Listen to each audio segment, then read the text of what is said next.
அடுத்தபடியாக உத்தியோகம். 6ஆம் பாவம், 6ஆம் அதிபதி 4ல். உத்தியோகத்தில் பதவி கண்டிப்பாக கிடைச்சிருக்கும். சிலருக்கு ஒரு அறிவிப்பு மூலியமாகவே வேறு ஊரில் போய் பதவியில் உட்காரத்துக்கான வாய்ப்புகளை ஏற்படுத்தி கொடுத்துருக்கோம். ஒரு சிலருக்கு அப்படின்னு பார்த்தீங்கன்னாக்கா, கூட இருக்கிறவங்களால இருக்கக்கூடிய டென்ஷன்னால் கொஞ்சம் இறங்கி போன மாதிரி ஒரு விஷயம் தோணும். ஏன்னா அந்த செவ்வாய்ன்றது வந்து கன்னி வீட்டில் இருக்கிறதுனால உங்கள் திறமைக்கு பாராட்டு உண்டு. ஆனால் உங்கள் திறமைக்கோட பாராட்டை அனுபவிக்கும் போது பிரச்சனைகள் இருக்கும். ஸோ எந்த ஒரு இடத்துலையுமே கொஞ்சம் உத்தியோகம் பேசும்போது செல்ஃபிஷாக இருங்க. உங்கள் வேலைக்கு நீங்கள் என்னென்ன முயற்சி கொடுக்கணுமோ அதை கொடுங்க. அதுக்கான எஃபெக்டை போடுறது சிறப்பு ஏற்படுத்தி தரும்.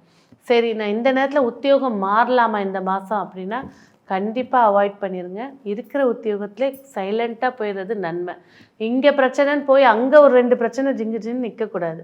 ஸோ ஏன்னா 3ஆம் இடத்துல கேது இருக்கிறனால சில மாற்றங்கள், சில பேர் பெண்கள் கேட்பாங்க, நான் இந்த நகையை போய் மாற்றி வேறு நகையாக வாங்கிட்டு வர போகிறேன், 10 பவுன் இருக்கும், போய் வாங்கிட்டு வரும்போது 7 பவுனாக இருக்கும், அதில் கல் இருக்குது இது இருக்குன்னு அந்த கழிப்புலேயே அந்த 3ஆம் இடத்துல இருக்க கேது லாபத்தை கொடுக்காது, விஷயத்தை வந்து குறைச்சி கொடுத்துரும். அதனால் இந்த மாதம் வந்து நான் மாற்ற போகிறேன், பாத்திரத்தை போய் போட்டு வேறு பாத்திரம் இதெல்லாம் கேன்சல் பண்ணுங்கள். இந்த லேண்டை கொடுத்து அந்த லேண்டை வாங்குகிறேன், கண்டிப்பாக 25ஆம் தேதி வரைக்கும் இது எதுலேயும் முயற்சி எடுக்காதீங்க.